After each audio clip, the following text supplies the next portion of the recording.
ngaho tuvugisha ukuri, utanze icya 10 mu mafaranga wasambani. Imana nayo kuntu ari umutarama wa mugani w'imvugo y'ubu ngubu, iguhimisha kugusheshenga ikaguha umugisha wenda ese bwa n'umuvumo. Zaburi ya mbere. None ube ku buzima bwawe, imbaraga y'Imana ibe ku buzima bwawe. Uwiteka Imana yohereze marayika ukomeye nk'uwo yohereje Hagari ari mu butayu yabuze icyerekezo, akamanukira kumurengera kandi akamuha amasezerano, akamutera ibyiringiro by'ejo hazaza. Imana ihiga ibiguhiga, irwanya ibikurwanya, isenya ibigusenya, ye n'ingabo nini imanukire kugutabara, kandi amateka y'ubuzima bwawe ahinduke. Haleluya. Ni mwene so Pasiteri Imana ishimwe Emmanuel. Ndagushimiye cyane wowe tubana uko bwije n'uko bukeye, nawe uhagararana natwe ukadusengera kugira ngo tubashe guhagarara tudatsinzwe n'uburyarya ndetse n'uburiganya bwa Satani. Imana iguhe umugisha. Nawe uba umuyoboro wo kugira ngo ubwoko bw'Imana bwumve ijambo ry'Imana. Reka tugusabire umugisha, ndetse n'Uwiteka Imana yaravuze ngo uhindurira abantu benshi kugukiranuka azaka nk'inyenyeri yo mu ruturuturu. Gubwa neza rero aho uherereye hose mu mpande enye z'isi, mu bihugu bigiye bitandukanye, gubwa neza, uhabwa umugisha n'Imana. Nimba uri kwa muganga ukaba urwaye cyangwa urwaje, reka ubone igitangaza cy'Imana. Nimba uri mu gisasiro mu rugo iwawe, reka imbaraga y'Imana igukoreho kandi igukize. Nimba bitameze neza, inzara, imibereho, ubushomeri, reka Imana ihindura ibihe, ihindura amateka y'ubuzima bwawe, iguha icyo gukora, iguha ibyo kurya, kandi utinyuka uhaguruka ukoreshe imirimo y'amaboko yawe. Bibiliya iravuga ngo nzaha umugisha imirimo y'amaboko yawe, kandi utekereze cyane icyakugirira inyungu kikagirira inyungu n'Imana. Ukore kandi usenge, uririmbe kandi wiringire Imana. Imana yo mu ijuru irusheho kutugirira neza. Haleluya. Ari ijambo maze igihe ndi gutekereza riri muri Luka, nararikunze cyane. ni ijambo Mariya na Elizabeti bahuriyeho bararivuga, ngo ubwo bari bamaze guhoberana aravuga ngo ariko ngo hahirwa umuntu wiringiye Uwiteka Imana, yuko ibyo yabwiwe n'Umwami Imana bizasohora. Yesu ashimwe cyane. Abaririmbyi bakoresheje iyo vase bongeraho andi magambo avuga ngo kandi akagumya gutegereza yihanganye, akarindira umunsi Imana yavuze yuko ibyo yavuze bizagira gute, bizasohora. Dawidi we yaravuze ngo abiringiye Uwiteka Imana ngo bameze nk'umusozi wera Siyoni. Reka mbabwire, umuntu wiringiye Imana uyu munsi ushobora kumubona asuzuguritse, ejo mu gitondo mugahura ari umunyacyubahiro. Ntabwo ari amagambo cyangwa inyuguti, cyangwa hari igihe abantu babangwa ngo ni igipi. Umuntu wiringiye Imana, Yesu ashimwe cyane. Mu gihugu kitarimo umuntu umuzi, mu makaritsiye, mu bami n'abatware batamuzi, batazi n'akomoka, seve bavuga ngo ni wa muhungu w'umugurano, ngo yahindutse minisitiri, agenga byose, ngo havuyemo Farawo. Imana ishimwe cyane kandi tugirire neza. Ni amashuri yigeze yiga, ngo mu gihe abandi babaga bari ku ishuri, bene se babaga bamujugunye mu rwobo. Mu gihe abandi babaga bari muri kaminuza, abagore bari kumugereka amaguru menshi, banamwambura amakanzu, arangirira muri gereza. Agira ngo nawe birarangiye, isi iramwibagirwa, ari iki gihe n'igihe kimutesha agaciro. Ariko ngo igihe cy'Imana kigeze irotesha Farawo inzozi. Umuhungu utarigeze wiga ariko yarigishijwe n'Imana, asobanura ibyananiwe abanyabwenge. Yesu ashimwe cyane. Danieli yandika yaravuze ngo niyo iha imbaraga abananiwe, ngo ikimika abandi, ikimura abandi, ngo ndetse ikindi nanone ngo ni nayo ihabaswa kumenya ibyahishwa abanyabwenge. Iyo yitwa Imana. Mu buzima waba ubayemo bwose urakwiye kugira ubwenge. Yesu ashimwe cyane. bwo kubaho wubaha Imana kugira ngo iguhishurire ibihishwe iby'isi itazi, wowe ubimenye. Imana ikugirire neza cyane. Bibiliya yavuze ngo hahirwa uwizeye yuko ibyo yabwiwe n'Umwami Imana bizagira gute, bizasohora. Hasi aravuga ngo kuko ari nta jambo Imana ivuga ngo rihere. Umuririmbyi yararirimbye kera twiga ishuri ryo ku cyumweru, njyana natangara iyo ubonye umukristo atazi n'isengesho rya dawe uri mu ijuru neza, ukabona umukristo ese ntiyagiye no muri Sunday school, kibaza atazi no gusengera ibiryo, abizara ngo tuba twabisengeye kabisa. Ariko umwana wa Sunday school akaba azi gusenga, azi kuvuga zaburi, avuga ngo hahirwa umuntu udakurikiza imigambi y'aba. Ariko umukristo ufite imyaka 45 ukagira ngo yewe neza namwe murashaka kubyo, utazi n'isengesho rya dawe uri mu ijuru, uzaremwa ibyiringiro gute? Kuzazira muri visa, ukazira ngo bigende neza kwa kundi n'ibindi byose, Satani akabikwima, n'isi ikabikwima, n'Imana ikakwihorera, ukarangira usubiye inyuma muri Egiputa aho barimbukira. Ni ukuri kw'ijambo ry'Imana, mujye mureka tubivuge. Mbese Imana ntabwo itanga amazu, ntabwo itanga amaviza, izo ni poromosiyo kubera b'Imana, kuko ibaye ibitanga yajya ibyima b'isi ikabiha abarokore gusa. Uko niko kuri, kuko Imana itugirire neza cyane. Ab'isi barabihabwa, ab'isi batuye heza, ntibanakodesha, bafite utuzi twiza, bagenda mu modoka nziza. Ibyo byagakwiye kuba ari iby'abakristo gusa, bibaye ari ibyo. Imana itanga ikisi idatanga, amahoro yo mu mutima n'umunezero n'ubwami bw'Imana. Ibyo bindi byose, amazu meza, ibiki byose ni poromosiyo, kandi abera b'Imana barabikwiriye, si ngombwa ngo tubihawe. Dawidi yaranditse aravuga ngo ibyiza bibereye abeza n'abatunganye mu mutima. Icyambere ni ugutungana mu mutima, bindi byose bikaza ari inyongera. Yesu ashimwe cyane. Urakwiye gukura ukanakuza imbaraga z'umutima, ukamenya Imana, ukanamenya ubwenge bwo kuba muri iyi si, ubuheshwa no kwizera Uwiteka Imana. Yesu ashimwe cyane kandi atugirire neza. Icyo kintu urakwiye kukizirikana, ukavuga ngo Imana nta jambo ijya ivuga ngo rihere. Yesu ashimwe cyane. Hari umunsi ugiye kuzakora cyangwa ugiye kuzaba uw'igitangaza ku buzima bwawe, nimba wiringiye Imana. Ko nimba wiringiye Imana ngo iguhe umugabo, ngo iguhe akazi, ukiringira Imana, umuntu ugasanga ari gukunda Imana ngo nuko agize imyaka 30, ubundi 2018 wabaga hehe? None ugasanga ari gukunda Imana ngo ngwite imuhereza ngo umugabo uje nk'iyagatera, azaza nk'iyagatera azaguhitana. Ari gukunda Imana yahombye, baramutumye y'intumwa n'abahanuzi, nta nubwo ashaka wa mutima Imana yamutumagaho ngo awuzane imugirire neza. Aje avuga ngo nsengera ngo cyamunara zimeze nabi. Shyira hasi umutima ubwe ngo Uwite ndakwihaye. Na Yobu yarahombye atazi aho bigiye, iguhombya ni nayo izaguhombora. Yesu ashimwe cyane. Ngo uri gukune, hari ibintu abarokore babamo, sinzi n'abahanuzi b'iyi minsi. Umugabo afite abagore 120, afite inshoreke 200, ngo Imana ngo imugiriye neza. Ariko iyo Mana icyo nemera, maze rero bagira ijambo ngo Imana ikunda abanyabyaha ngo ikanga icyaha. Reka nkubwire nshuti yanjye, Dawidi niki cyatumye ajya gutambira ku mbuga ya Oronana, akareka kujya ku kanunga k'Igibeyo? N'ibyaha, yari umunyabyaha, atinya ko ari umunyabyaha. Imana ngo ikura inkota mu rwubati, ngo arakomeza aratakamba, aca bugufi ku mbuga ya Oronana, ngo Imana imugirire impuhwe. Marayika w'Imana ukomeye ngo asubize inkota mu rwubati. Uyu marayika ari igihe Imana yiyizira ikaza kurimbura umunyabyaha, kugira ngo adakomeza gukwirakwiza icyaha. Yesu ashimwe cyane. Imana itugirire neza. Ushobora kuba utabyumva, hari igihe Imana yiyisi ikaza kurimbura umunyabyaha kugira ngo adakomeza gukwirakwiza icyaha.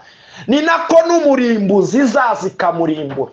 Ubu se Satani azihana, abakoreramo hari abatazihana.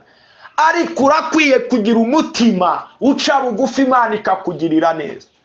Yesu ashimwe cyane kandi atugirire neza. Katwisomera ijambo ry'Imana twasenze iby'iminsi n'ibihe. Murakwiye kumenya, nuhura na pasiteri ushaka kubaka etaje no kugura imodoka na esanse, azakubwira ko ijuru ry'Imana rijyamo abakora. Gukora ni byiza, gutanga kimwe mu 10 n'amaturo ni byiza, n'umukristo utagitanga ubwo we afite uburyo abyumva n'uburyo abitekereza, ariko hari ikintu Imana itakora kubera yuko utakoze icyo kintu. Imana itugirire neza cyane. Ariko icy'ingenzi kuruta ibindi ni ugutanga umutima ukaba igitambo kizima cyera kandi gishimwa n'Imana. Rero ntabwo uzahura n'umushumba wishakira icya 10 cyawe ngo akubwire yuko gutunga abagore benshi ari ikibazo, ko gusambana ari ikibazo kandi nawe aguhehetaho. Ntabyo azakubwira. Azakubwira ko Imana ari inyembabazi, ariko Imana irica, niko Hana yavuze muri Samweli wa mbere gice cya 2. Imana irica kandi igakiza, ikuri kuzima igashyira ubuntu, inashyirayo retu. Yesu ashimwe cyane. Urakwiye kubaho utinya Imana ugakora ibyo ishaka. Petero ageze kwa Koroneliyo asanga umugabo, abagabo bari bateranye, aravuga ngo mbonye neza ko mu mahanga yose, iryo jambo ngo abubaha Imana bagakora ibyo gukiranuka. Iyo umuntu azi ko akora ibyo gukiranuka babizi, niyo yiyitirira ko akora ibyo gukiranuka umuntu ababizi. Nanjye ndabizi neza ko ibyo mvuga bindimo cyangwa bitandimo, ibyo ndabizi, si ngombwa ngo njaji. Urakwiye wowe kwijajinga ubwa kavuga ngo mu mahanga yose uyubaha agakora ibyo gukiranuka, Imana igira gute? Iramwemera. Naho ibindi byose ngaho tuvugisha ukuri, utanze icya 10 mu mafaranga wasambani, Imana nayo kuntu ari umutarama, wa mugani w'imvugo y'ubu ngubu, iguhimisha kugushekenga, ikaguha umugisha wenda. Ese buriya ni umuvumo? Twese dukunda igitabo cy'Itangiriro. Abahanga baravuga ngo intego y'igitabo cy'Itangiriro, iya mbere ni umugisha, iya kabiri ni umuvumo. Yesu ashimwe cyane. Rero hari igihe Imana iguhera umuvumo mu by'imivumo yawe. Nimba watanze icya 10 cyo gutwara abagabo, urakomeza ubatware karande zose zizokame n'abana bawe. Nzabahimisha kubashyekenga baca mu masezerano ari n'amanga. Iryo jambo wowe nta kintu wumvamo. Nimba umuntu aca mu isezerano ari n'amanga, waba wibuka rushaho kwiba abana ba kompasiyo, abakene, maze abantu, maze tujye tureba tunabwirane. Nimba Imana izanye umushinga ufasha imfubyi n'abapfakazi, warangiza Imana ikagutereka wari rubebe uri gafifi, ikakugirira neza, warangiza ngo umuntu utaraguciyeho ngo aguhe 50,000, niko nabonye babica, ngo ntabwo uzamwandika muri kopasi. Reka nkubwire, umuntu urya ibintu by'imfubyi n'abapfakazi, mube muvukana, ubu uri umushumba, ubu uri pasiteri, ijuru ry'Imana uzaryumva mu matangazo. Nimba urya imfubyi n'abapfakazi, Bibiliya avuga ngo azabona ishyano, azanajya. Bagushyize muri deregiteri, wariye agashahara, none ukandika abana bishoboye bafite base na ba nyina babahahira. Imfubyi kubera ko itabonye 50, umupfakazi kubera ko atabonye icyo aguhereza ukanga kumufasha. Bavandimwe, reka babwire, iri juru tuvuga mujye muryiremera murya inkoko zibabyimbisha inda, ariko Uwiteka Imana rwose turakwiye muntu wumva igitondo cy'umugisha kuzajya uharanira kuvuga ukuri, ugaharanira ukuri, ugakora ukuri, kugira ngo ubwoko bw'Imana burenganurwe. Umuntu ugasanga ngo nta mafaranga yatanze, akabona umuntu imfubyi ikananirwa kwiga, ngo nta mafaranga yatanze ntibamuciye. Ureka nkubwire, hari igihinda Imana izazitobagura. Kandi Imana ihora ihoze pe. Ndabizi neza, nimba urenganya umuntu ukoresheje ububasha Imana yaguhaye, Imana ihora ihoze. Rwose urakwiye guca bugufi amatitire yose wageraho kumva. Rero ari igihe abantu baba batangaje, reka nkubwire, nta muntu kuri iyi si udafite akamaro. Yewe nakunze kubivuga, ndababwira ngo hari igihe abakire basuzugura abakara, ariko njya mbona iyo bapfuye twese twapfuye tuzanapfa n'abatarapfa tuzapfa ariko hahirwa abapfa bapfira mu mwami. Pariseri cyangwa serikeri irimo umurambo we cyangwa uwapfuye bayihereza abakarani bo ku muhanda bakayiterura, kandi yabanyuragaho abiryaho akenda kubatera umukungugu akavuga ngo nk'ibi bigori. Barayimuhereza ba bandi bari baziranye bagendanaga baramuhunga, bakamushyira mu gitaka agasigara diringana na Yesu. Ugasuzugura umuntu ngo muraturanye ngo ni umukene, utamuhamagara ngo musange, ngo kandi uri umukristo, utanamuconga umutwara, arwaza umugabo we arwaza umugore we ukananirwa kumutwara mu modoka yawe, nawe ukegera inuza ngo baguteza umwanda n'ibicyukirirwa waba harasize. Urakwiye guca bugufi, urakwiye kumva yuko ibyo ufite Imana yabikwaka ikabiha abana, cyangwa itanabikwaka ukabirwariramo kanseri cyangwa diyabete. Ibyo bintu murakwiye kuzajya ubizirikana ukavuga ngo ma ibyo umaye reka bigushime. Dawidi yaravuze ngo ibyo mfite byose ngo ni ibiri mu isi byose nibishima Uwiteka. Imodoka yawe ishima Imana, ubuzima ubayemo bushima Imana, umubiri wawe ushima Imana. Ariko se bene data, Imana itugirire neza. Ndashaka kuvuga ku mugabo umwe, iyo dutangiye gutya content hari icyo tuba dushaka kuvugaho mu ijambo ry'Imana. Niki ijambo rivuga mu ndirimbo za Salomo igice cya mbere ku murongo wa 5. Biravuze ngo yemwe bakobwa b'i Yerusalemu mwe, ndirabura ariko ndi mwiza, nsa n'amahema y'Abakedari n'inyegamo za Salomo. Yesu ashimwe. Mwe kundeba nabi ni uko nirabura nabitewe n'izuba ryambabuye. Abahungu ba mama barandakariye bangiza umurinzi w'inzabibu, ariko uruzabibu rwanjye sinarurinze. Mwakire neza ijambo ry'Imana. Hari umuhungu bita Adoniya, reka babwire niba Imana yaguteye iteka ujye wirinda gutera abantu amabuye. Yesu ashimwe. Adoniya yari umuhungu uzwi ibwami ko ari umuhungu w'umwami. Aravuga ngo nta wundi ugomba kwima ingoma ni njyewe Adoniya, ngo kuko umuhungu wundi wari wariyimitse nawe ngo yari yarapfuye nawe. Haravuga ngo ni njye usigaye, ariko Imana yari yaragambiriye kuri Salomo. Ndashaka kubaho temwanyaje noya kugira ngo Salomo yandika aya magambo icyari cyabaye. Hanyuma Salomo ngo ise noneho aranabikora byose agaragara, birarangira igihugu cyose kimenya yuko Salomo nta gakondo afite mu muryango wa Dawidi no muri bene Dawidi. Salomo yegere nyina mubaza ati tubigenze gute? Nyina mubwira ati genda ubwire se impamvu, mubaze impamvu atagize ikintu aduha, namara gupfa bazatwica. Salomo afata urugendo agere mu nzira ahure n'ab'isi bashaka arigerero. Nshuti yanjye, nimba ujya uhura n'ab'isi bakagukwena, nimba nawe uri uw'iyisi ukabukwena abantu, bazakuyobora ureba, uzabayobora ureba. Nicyo nshaka kuvuga kimwe cyonyine. Salomo ngo abakobwa b'i Yerusalemu ngo baramukwena ngo bari bahamagawe na Adoniya. Hari igerero buriya reka mabwire, hari uruhande nkunda kujyaho, uruhande rw'umuntu watereranywe. Njye urwo ngurwo njya nkunda kurujyaho nka mudefanda, kuko mba mbona ari Salomo ugiye kuba umwami akatuyobora tukabura aho tujya. Adoniya amushakira abakobwa bo kumukwena, bati bagasohoye mu nzu we ngo kazajya he ko gapfuye. Abandi bagakomanga ingoma ngo harakabaho umwami Adoniya.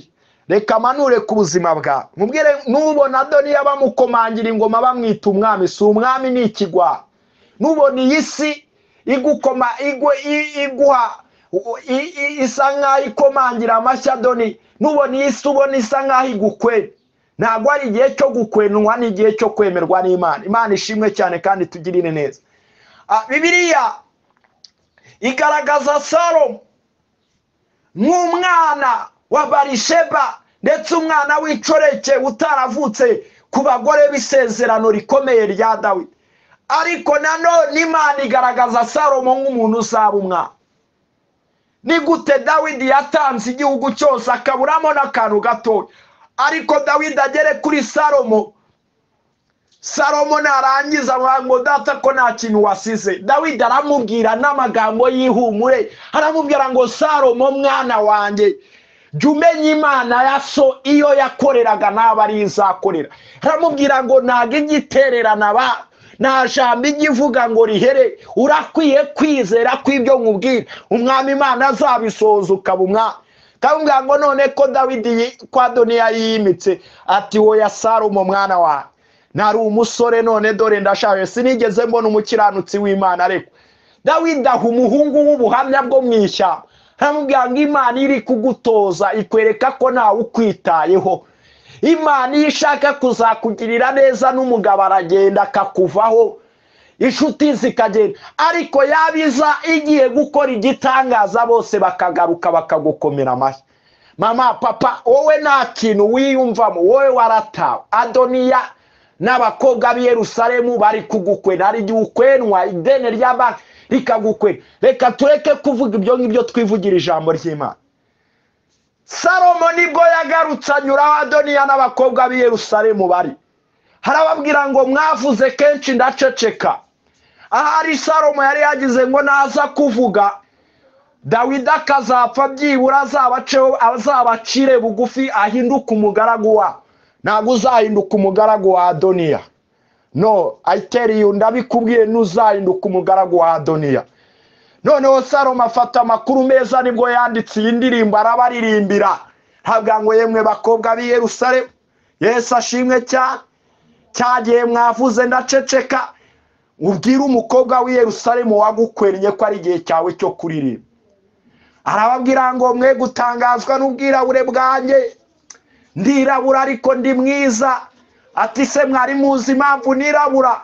Ngo nuko izuba ryacanye, ngo ariko hari igihe muzareba maze kwamburwa ubwirabure bwanjye. Reka nkubwire, iminsi n'ibihe bituma wirabura, ariko hari igihe kigeze ibintu bikagenda neza. Imana ishimwe. Kandi ubwire Satani n'abamukorera, umubwire ngo urirabura ariko uri mwiza, kubera ko Imana iri kumwe nawe. Imana ikugirire neza kandi ihindura amateka y'ubuzima bwawe. Ndumva nacumbikiraho. Uwiteka asoza icyo wagambiriye gukora, imigambi yawe isore ku bantu bawe, kandi abantu baha imitima iciye bugufi kandi rwose kwiringira. Nk'uko Dawidi yari yatakaje ibyiringiro ukamuha ijambo ry'ibyiringiro, akaririmba indirimbo ivuga ngo yemwe bakobwa b'i Yerusalemu. Hari abakobwa b'i Yerusalemu bari gukwena abantu ba. Ndasenze ngo ukore igitangaza gikomeye ku buzima bwa buri umwe wese, mu izina rya Yesu, amen. Imana ibahe umugisha. Shalom shalom. Zaburi ya mbere.